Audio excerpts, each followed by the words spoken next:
ഈ കഥയിലെ പ്രധാന കഥാപാത്രം ജസ്റ്റിസ് നാരായണക്കുറുപ്പാണ്. നാരായണക്കുറുപ്പ് എൻ്റെ ഒരു സുഹൃത്താണ്. ഈ കഥയിൽ എങ്ങനെയാണ് അദ്ദേഹത്തിൻ്റെ പാർട്ട് എന്നുള്ളത് വിശദീകരിച്ചു തരാം. ഞാൻ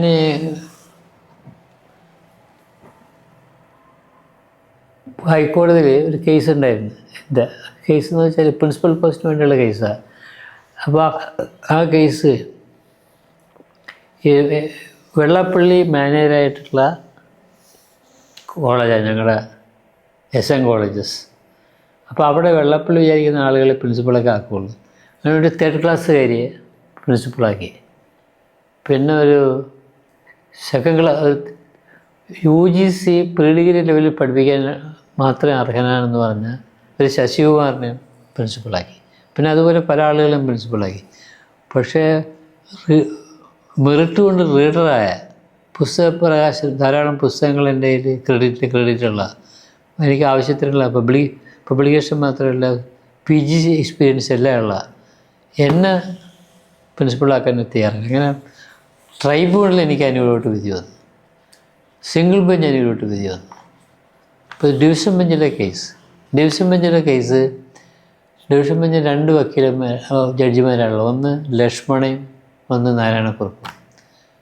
അപ്പോൾ നാരായണക്കുറുപ്പ് ഞാൻ പറഞ്ഞത് നേരത്തെ പനമ്പള്ളി ഗോവിന്ദൻ്റെ ബന്ധുവാണ്, ശേഷകാരനാണ്. പനമ്പള്ളി ഗോവിന്ദൻ്റെ തൊട്ടടുത്തുള്ള ഒരു കെട്ടിടത്തിലാണ് അയാൾ താമസിക്കുന്നത്. അയാൾ പനമ്പള്ളി ഗോവിന്ദൻ്റെ വസ്തുവിന് കിട്ടിയ ഷെയറിൻ്റെ അകത്തൊരു വീട് വെച്ചാണ് താമസിക്കുന്നത്.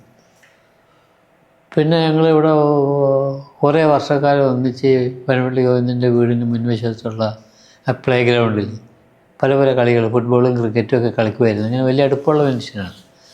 അപ്പോൾ അയാളുടെ അടുത്ത് ഞാൻ ചെന്ന് പറഞ്ഞു, ഇങ്ങനെ ഒരു സംഭവമുണ്ട്, എനിക്ക് ഫേവറൊന്നും ചെയ്യണ്ട, ഒന്നും എന്നെ അനുകൂലിക്കേണ്ട കാര്യമേ ഇല്ല, പക്ഷേ എനിക്ക് നീതി കിട്ടാൻ വേണ്ടിയിട്ട് കേസൊന്ന് കാര്യത്തിൽ എടുക്കണം, അത് മാത്രം സാധനം ചെയ്തതെന്ന്. അപ്പോൾ അയാൾ പറഞ്ഞ് ഇത് ഡിവിഷൻ ബെഞ്ചാണ്, ഡിവിഷൻ ബെഞ്ചിൽ എനിക്കങ്ങനെ താൻ പറഞ്ഞുകൊണ്ട് എടുക്കാൻ പറ്റില്ല. ഒന്നത് ലക്ഷ്മണൻ എന്ന് പറഞ്ഞ ഒരു കട്ടി മനുഷ്യനാണ്. അയാൾ ഒന്നിനും വഴങ്ങുന്ന കൂട്ടത്തിലല്ല. പക്ഷേ ചെയ്യാനൊരു കാര്യമുള്ളൂ, തനിക്ക് സഹായിക്കണമെന്നുണ്ടെങ്കിൽ തൻ്റെ വക്കീലിനോട് എൻ്റെ ചേമ്പറിൽ വരാൻ പറയണം.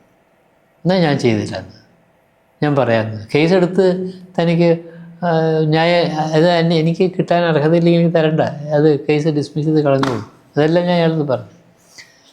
പക്ഷേ എനിക്ക് ഈ 2 കോടതികളും ട്രൈബ്യൂണലിലും 2 കോടതികളിലൊക്കെ അനുകൂലമായിട്ട് വിധി വന്നിട്ട് പെട്ടെന്ന് തള്ളിക്കളയാൻ പറ്റില്ല. അങ്ങനെ ഞാൻ എൻ്റെ വക്കീലിനെ തിന്നുണ്ട്.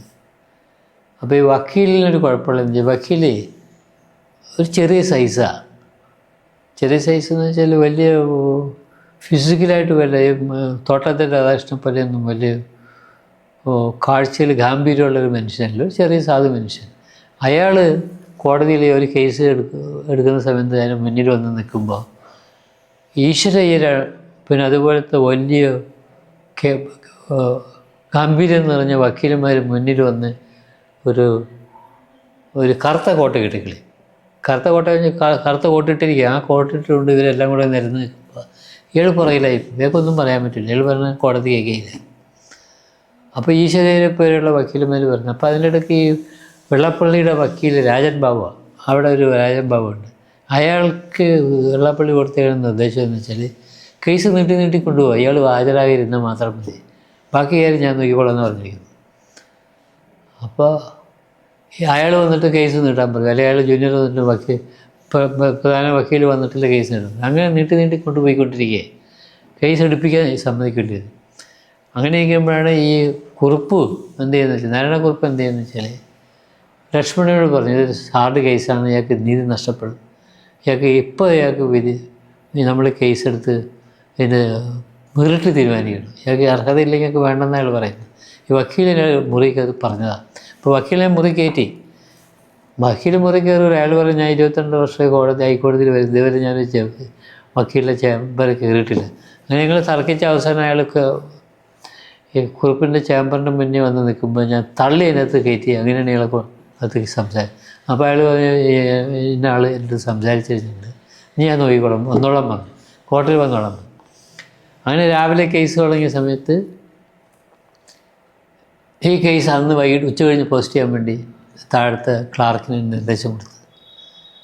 അപ്പോൾ ഇങ്ങനെ ഒരു കേസ് ഇപ്പോൾ പോസിറ്റീവ് വക്കീൽ ഓഫീസുകളും മറ്റ് സ്ഥലങ്ങളിലെല്ലാം ഇതിൻ്റെ മോണിറ്ററിൽ എഴുതി വരും, ഇന്ന കേസ് ഇന്ന് വൈകിട്ട് പോസ്റ്റ് ചെയ്തിരിക്കുന്നു. ഉടനെ തന്നെ ഇയാളുടെ ജൂനിയർ വന്നിട്ട് പറഞ്ഞ് വക്കീൽ സ്ഥലത്തില്ല, കേസ് മാറ്റി വെക്കണം. കേസ് ഒരുപാട് തവണ മാറ്റി വെച്ച് കഴിഞ്ഞ് മാറ്റി വെക്കാൻ പറ്റില്ല, നിങ്ങളെ വക്കീൽ വന്നാലും ഇല്ലെങ്കിൽ ഇന്ന് വിധി പറയും, കൊണ്ടുവന്നോ വന്നോളാൻ പറഞ്ഞു. അങ്ങനെ ജൂനിയർ വക്കീലും മറ്റേ വക്കീലുമാരെല്ലാം ഓടിച്ചാടി വന്ന സമയത്ത് കോടതി വിധി പറഞ്ഞു ഒരാഴ്ചക്കുള്ളിൽ എന്നെ പ്രിൻസിപ്പളായിട്ട് ഉള്ള സ്ഥലത്ത്, അപ്പോൾ ഉള്ള സ്ഥലങ്ങളൊക്കെ ഞാൻ പറഞ്ഞിട്ടുണ്ട്, ഉള്ള സ്ഥലത്ത് നിങ്ങൾ പോസ്റ്റ് ചെയ്യാൻ പറഞ്ഞു. പക്ഷേ അത് വെള്ളാപ്പള്ളിക്കുള്ള സ്ട്രോങ് നിർദ്ദേശമായിരുന്നു. വെള്ളാപ്പള്ളി ഉടനെ തന്നെ എന്നെ ചെമ്പഴന്തി കോളേജിൽ തന്നെ പ്രിൻസിപ്പളായിട്ട് പോസ്റ്റ് ചെയ്തു. അങ്ങനെ അതാണ് നാരായണക്കുറുപ്പ് എന്നെ സഹായിച്ചൊരു കഥയാണ്. ഒരു ജസ്റ്റിസ് ആണെങ്കിലും അയാളൊരു മനുഷ്യമൂല്യം കണക്കിലെടുത്തുകൊണ്ട് എന്നെ സഹായിക്കാൻ വേണ്ടി മുന്നോട്ട് വന്നെന്നുള്ളതാണ്.